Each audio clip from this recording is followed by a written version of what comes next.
Immortal X-Men's doing solid. I'll be honest with you, I have not picked up Marauders in quite a while. Yeah. And like nothing against Steve Orlando. Clearly, I was really a big fan of, I think it was Duggan was on it beforehand. I really liked a lot of Duggan's run. I didn't read all of it. That was a book I kind of tapped into here and there, but really interesting stuff.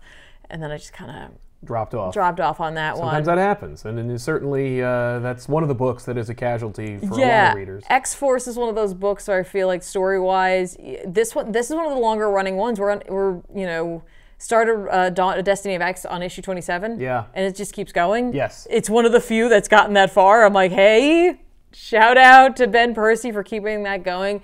X-Force is one of those books where I'll read it and then I won't read it anymore. And right now I continue to read this because I'm like, okay. It feels like they're going in a direction. I feel like there's one thread. I mean, there's so many threads that could be pulled from that book, but there's one thread I think we're all waiting for. And it started from the first issue. From the first issue, from the get-go. Yeah. And I like the long game on this one. It feels like he's just been waiting for his chance. He says he's doing, and apparently on social media he suggested that there's going to be a huge fallout between him and Beast. Right.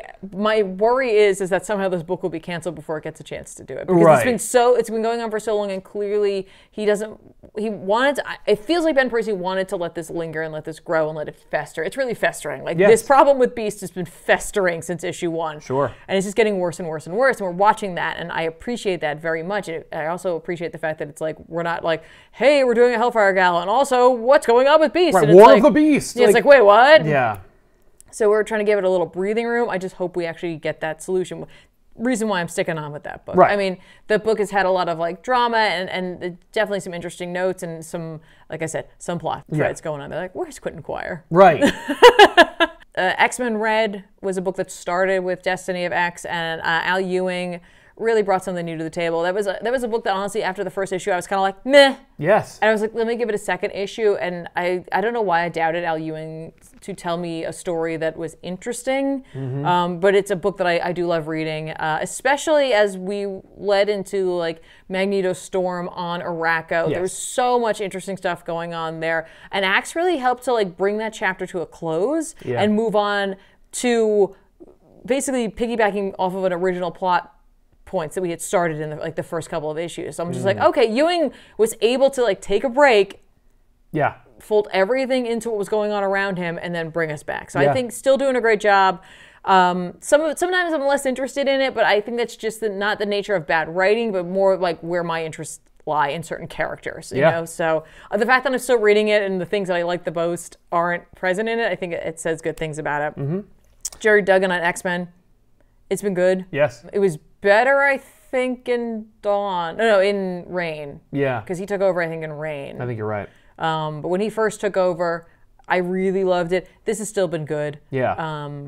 You know, of course, I like the original team. Rogue and Gambit, come on. Wolverine's a book I pop in and out of. Ben Percy's also been writing that book and doing a good job with it. It's easy enough to jump in and out of, though. That's what I appreciate of that book. That's I'm nice. like, I'll check.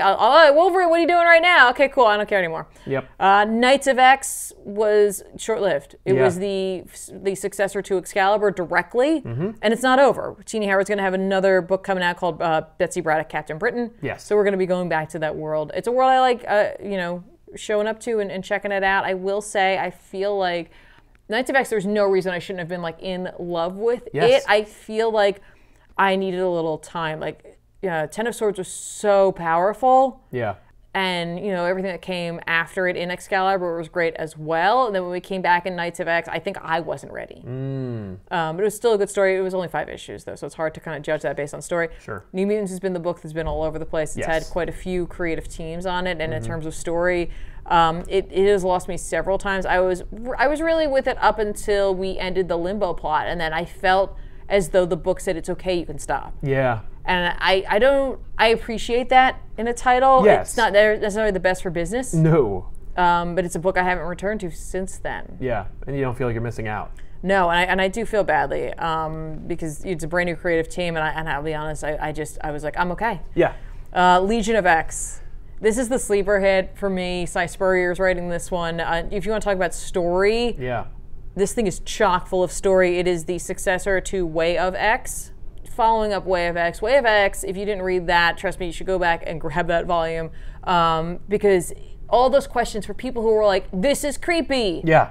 like, oh, they'll just die and like they don't really care about it. Trust me, Nightcrawler's right there with you, and he is going to delve into that, right? It's a book that's taken on Legion. Yeah. As like a main protagonist. And not only his role within Krakoa, but his role with his father. Yeah, which... You know, and post-Inferno, obviously Charles has a very different role on Krakoa itself. So it's a super interesting book. I will say it is. It's a little heady. Yeah. And at times I'm like, wait, what? Cy Spurrier is a way smarter person than I am. Deadpool is now folded into X-Men. Yeah, in its own way. It is. It's branded. Yeah. It's branded to be an X title, so it's there. Alyssa Wong, not really tying into Krakoa right now, so I can't really say much for that.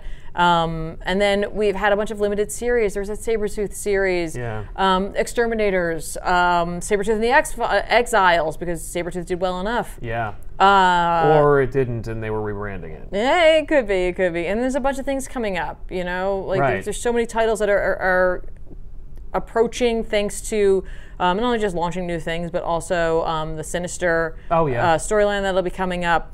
So we're going to see a couple of, like, it's going to be Al Ewing, Cy Spurrier, and Kieran Gillen, which if you couldn't tell, I'm a big fan of what they're doing right now. So a lot of the good for me during this has been those three writers who feel like they're the most in communication with each other. And I think that's why I'm gravitating towards them. Yeah, yeah, which is kind of replicating the enthusiasm you had in the during. Yes, that feeling of community. Yes. The camaraderie the writers and artists felt came through on the pages of those books, and that's where I feel only 3 of those titles feel like that right now for me. Gotcha. Okay. And as much as that shouldn't be a criteria for judging writing and story overall for this Destiny of X time frame, it is. It is. For me, it is. So, like, and this is my report card. So for me, that needs to be there. And I'm not saying that the other writers don't talk to each other or they don't work well together, because I have no idea. So no, that's how it feels. Yeah, it feels like